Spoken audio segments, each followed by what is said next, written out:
Frequency Podcast Network. Stories that matter, podcasts that resonate. On one hand, it is a tweak to a percentage of an existing tax that would reportedly apply to somewhere above or most likely below 1% of Canadians. On the other hand, it is $19 billion in tax money. On the one hand, it is this. Today, Mr. Speaker, there's an opportunity for everyone in this House to stand up and ask the wealthiest Canadians to pay a little more when they sell extremely profitable investments.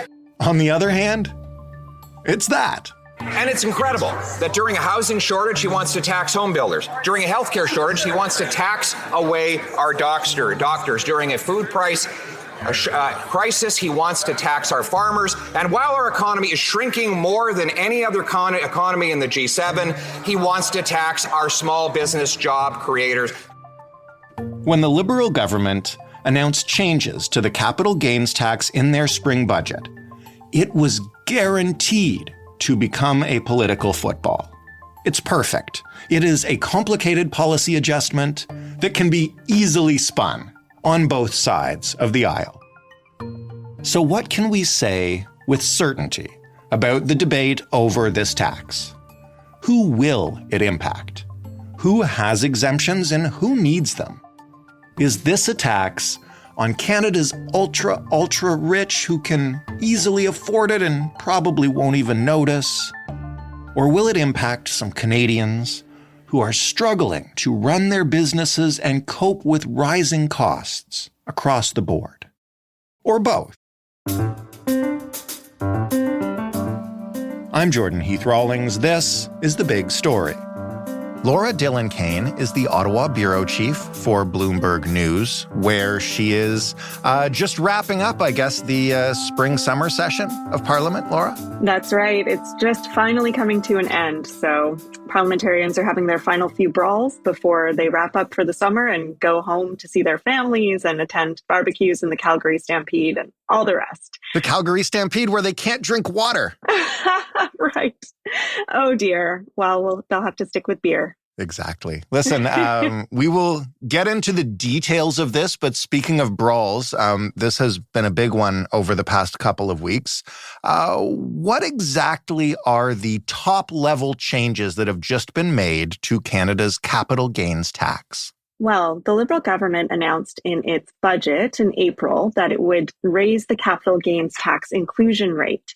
So that means that the amount of your capital gains, so from the sale of stocks or a secondary property that gets taxed, will rise to 2/3 of that gain from 1/2 previously. So for individuals, if you earn capital gains through those sales of stocks or secondary property, only gains over $250,000 will be taxed at the new rate.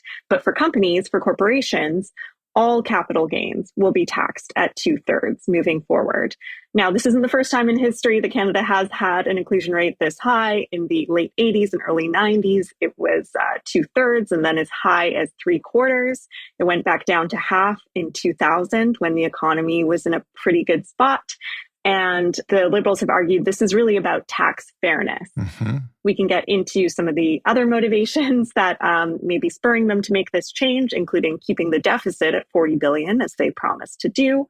But overall, that is their argument. And I'll just add some exemptions that they introduced and maintained. Of course, there's an exemption on the sale of your primary residence. You do not pay any capital gains on that. Mm-hmm. And then there's a new entrepreneur's incentive that reduces the inclusion rate to 33.3% on a lifetime maximum of $2 million in eligible capital gains. So they argue that will help tech investors in particular continue to take risks. And they also increase the lifetime maximum capital gains tax exemption for those who sell small businesses, fishing, and farm properties to $1.25 million. Before we get into the back and forth and why this has become such a contentious issue in Parliament, I realize that I actually don't know exactly what qualifies as an asset that gets taxed as a capital gain. Is it just stocks and properties? Is that all? Primarily. So capital gains are on the sale of assets such as stocks, bonds, precious metals, and real estate, as long as it's not your primary residence. So that would include, and I know this is a political talking point, the long-beloved family cottage, for instance. Indeed, yes. So, for instance, if you purchased your cottage at $750,000 and then sold it for $850,000, which, truly must be an out-of-date example because that's a pretty affordable cottage by today's standards. Right. So then you made a $100,000 capital gain. And so if you only made an $100,000 capital gain, that would still be taxed at 50%. But let's say you made a $300,000 capital gain, $250,000 of that, half of it would be taxed. And then the amount over $250,000 would be taxed. 2/3 of that would be taxed. So I hope that's not too complicated of an example, but essentially more of your capital gain over $250K will face taxes. No, that's a great example, and thank you for explaining it. And we won't get deep into the math here because math is really hard to do with only audio when you can't see any numbers on a page. The reason I wanted to get a sense of that is because of one thing you said in particular, which is that, the first $250,000 would still be taxed at 50%, and then it's only the extra $50,000 that would be taxed at 2/3. Do you think, Laura, that people on both sides of the political spectrum who are arguing over this have a good faith understanding of the numbers here and what is actually being taxed? I believe so. I want to believe that because I think there are legitimate arguments on either side. I think that for the liberals who argue it's about tax fairness, they note that, most individuals who make, at least a certain middle class wage are taxed on all of their income, right? So it seems patently unfair for the wealthy who make most of their money through the sale of stocks or property to only have a portion of that income taxed. Now, on the other side, there's a legitimate argument that investors take risks, and through those risks, they help the economy grow. They create jobs, they create businesses, startups, and they have to work really hard and put forward a lot of their own capital in order to take those risks. Now, this maybe doesn't count for a house flipper, but even so, they would argue they're doing something risky and they've already been taxed on the income that they generated to then invest in something that would pay off in a capital gain. So they argue that they deserve some kind of payoff for all that risk and work in creating a business or the risk taken in flipping a property. And that by adding an extra tax burden, we will see a continuing deterioration in our economic growth because productivity in Canada has been persistently declining, going down for 6 of the last 7 quarters. If we continue to add taxes on people who are willing to take risks and invest and create jobs, then that is not good for our overall productivity. Those are the two arguments that are kind of key to this. Do we know what percentage of Canadians will actually be hit by this change in the tax? So reporting, I guess, more than $250,000 in capital gains. That's right. So even this statistic is up for political debate because the government has said only 0.13% of Canadians are expected to pay more in personal income tax on their capital gains as a result of this change. But that is on a yearly basis. So 0.13% of Canadians will pay more tax on capital gains every year. It will end up affecting more Canadians over time. You might have one year where you sell your cottage and you end up paying capital gains tax and then not the next. So there is a broader number of Canadians who will end up paying more tax as the years go on. But on a yearly basis, it's true that it's less than 1% who will face the higher tax rate. And that's just talking about individuals. When we speak about companies, it's all of them. What kind of money are we talking about here collectively that the Liberals are hoping that this tax brings in? their estimates are quite high.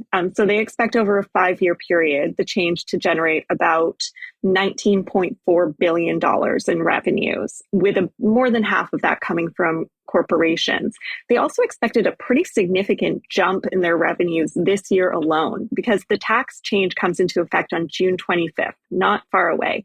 So they had hoped that companies and individuals would sell assets ahead of that deadline so that the government would experience a revenue boost just from that sell-off. So it remains to be seen whether that has happened.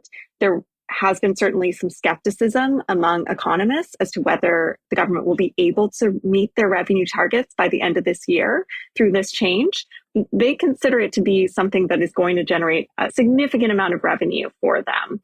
And I'll just add the context that the Liberals promised last year to keep the deficit this year at $40 billion. And they did so specifically to keep the Bank of Canada happy. The Liberals politically cannot have interest rates going any higher. In fact, they need interest rates to fall.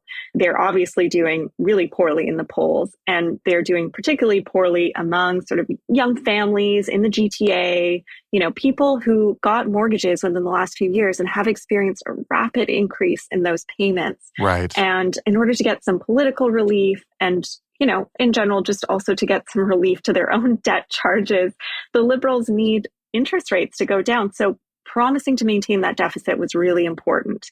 But they also needed to raise revenue because along with that frustration over mortgages among young Canadians, there's also been real frustration. They simply can't find an affordable home at all to begin with. So the Liberals have realized they need to invest massively in housing supply.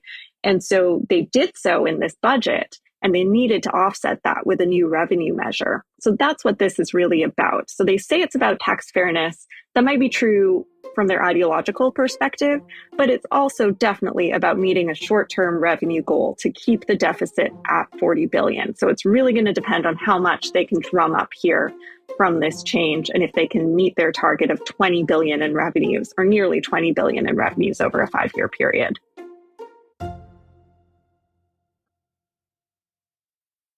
Do we know how this particular change in this policy is actually polling? Is it popular with those people the Liberals need to win? So people are actually split. I would guess the Liberals are a little disappointed by that. In the polling we did a Nanos poll, a slightly higher percentage of Canadians thought that these changes would be negative overall for the economy, and a slightly lower proportion thought that they were necessary to improve tax fairness. So it hasn't quite played out exactly, I think, as the Liberals would hope. I think that they really tried to sort of stoke feelings of, anger toward wealthy people in Canada. I'm trying to avoid using the phrase class war, but let's be honest, they tried to stoke a class war. Right. And I don't think it exactly worked out. Pierre Poilievre for months wouldn't say where he stood on this matter. He wanted to wait until the Liberals actually put legislation forward, he said, and he wouldn't comment until then. And when the Liberals finally put forward a Ways and Means motion, which basically just kicks off the legislative process, Pierre actually came out with a very forceful stance against the measure and put out, one of his very long Twitter documentaries or X documentaries detailing how he thought this tax would be bad for investment and productivity in Canada. So I think the Liberals, some of them might have hoped he would have voted in favor, or the Conservatives would have voted in favor of the measures, because the Conservatives have also positioned themselves as very much being on the side of workers, on the side of middle class. Pierre keeps talking about how, useless lobbyists shouldn't be running everything. And, he's not on the side of the business establishment. So this gambit of the Liberals to separate the capital gains tax into its own legislation in an effort to put pressure on Pierre Poilievre to articulate where he stands, whether he's with the workers or with the business establishment, it didn't quite work, because the overall reaction has been slightly more opposed among Canadians. So I think they were trying to recapture some of the magic they experienced early in their mandate in 2015, when they cut income taxes for the middle class and raised income taxes on higher earners. And that was very popular at the time. Right. But I think the difference right now is the middle class feels like they're really struggling. They don't feel like they're getting ahead. And so simply raising taxes on wealthier people, they don't really see how that helps them. I want to ask this sensitively and without favor for one side of the argument or the other. Could part of the reason Canadians are split and this has become such a polarizing issue be because the changes to this tax are so dense and there's so many exemptions and it's 50% and then 67% and it's really difficult to understand? Like, do we think not the politicians who are pushing it either way, but the average voter is really clear on who these changes impact? Or do they just hear the top line, like, if you sell your cottage, you'll pay more tax? I think that's a really good point. I think unless you're personally affected by this change, you won't have a strong understanding of how it works. If you are personally affected, you may be an owner of a cottage or another secondary property, and you may have done so either, as an investment or maybe something you've passed down from generation to generation. And you're going to be hit with the tax when you pass it down to your kids, or they're going to be hit with that tax. For those it impacts, they're really opposed to it. And for those it doesn't impact, all they hear is a tax increase, which they're still wondering what's in it for me, and for all the Liberals' messaging of we're investing massively in housing, that's great, but those investments are going to take years to materialize. Right. So in the meantime, the conditions of people's lives are still really hard. It's still really hard to find affordable housing. Your mortgage, interest costs have still shot up if you've renewed or if you have a variable rate mortgage. And, groceries are expensive. Everything that's impacting Canadians' sort of mood right now still persists. So a slight tax increase on the wealthy may still not be enough to persuade you that the Liberals are acting in your interest. So far, we've talked exclusively pretty much about individuals because that's where we like to focus, and especially on the politics of this thing. But this tax applies to businesses too. Do we have a sense of if this will discourage businesses from doing business in Canada or encourage the ones that are here to potentially exit the country? So I can say from the Liberal government side, they're very skeptical of that claim because they say Canada's been in a productivity crisis for decades. And so if productivity was already sluggish, then this little tax change shouldn't have that dramatic of an impact. The tax environment, they argue, is not what's causing this productivity issue. And productivity, I'll just explain, is just gross domestic product output per worker, right? How much we produce in an hour. And, some things that boost productivity are companies investing in equipment and technology to make workers' jobs easier and make them faster at doing what they do so they can produce more. Anyway, so Liberals are very skeptical of that argument. But, when you speak to businesses and particularly the tech community, they say it's already having material impacts. I spoke with a tech startup founder who said all of his Canadian angel investors dropped out the very day that the budget was announced because they did not want to face the higher capital gains tax. Now, he was able to save his company with the help of American investors, but absolutely, they argue they are going to lose investment. And they note it just adds to an overall perception that Canada is not a business-friendly environment. We already have a pretty complicated tax code at the federal, provincial, and municipal level. There's just a feeling that Canada is not supportive of businesses starting up, and that if you put the money in and the risk and the effort in, that you might not get a huge payoff for all of that effort. It's a perception issue as well as a real issue.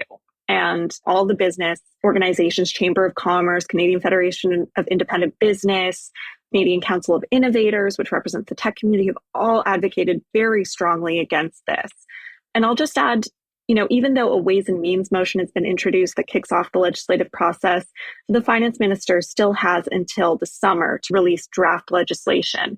And one thing we'll be watching for is whether there are changes to the entrepreneur's incentive or perhaps some other changes to soften the blow to business. Because, even though the Liberals are absolutely sticking with the top line changes they announced in the budget, they have been speaking directly with businesses that are going to be affected. So we will see whether there may be some tweaks there to make the entrepreneur's incentive a little more accessible to a wider number of people.